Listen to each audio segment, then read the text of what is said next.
सिंधु में श्री रूप गोस्वामी जी महाराज ने जहाँ 64 प्रकार की भक्ति का निरूपण किया है, वहां उन्होंने कहा है ऊर्जा दरो विशेषेण।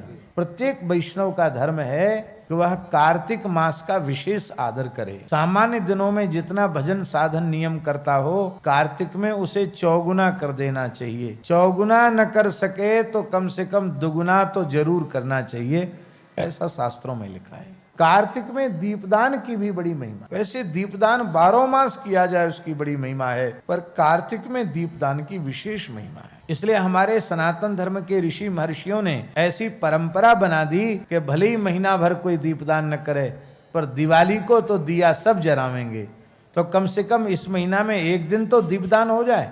कौन ऐसा होगा जो दीपावली को दीपक प्रज्वलित न करता हो?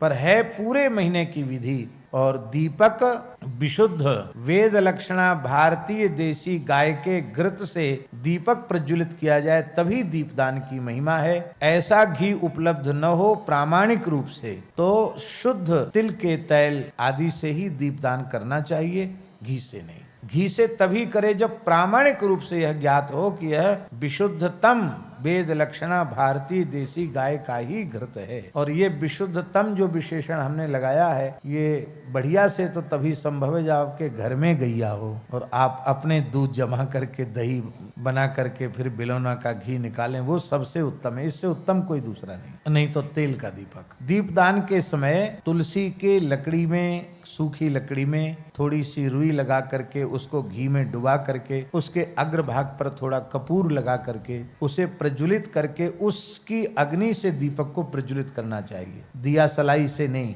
मोमबत्ती से नहीं। पुराण में लिखा है बाबा कि कार्तिक मास में एक बार श्रद्धा पूर्वक तुलसी के सूखे काष्ठ से भगवान के निमित्त दीपदान करता है तो उसे 60 करोड़ वर्ष तक भगवान के नित्य धाम में सेवा प्राप्त होती है।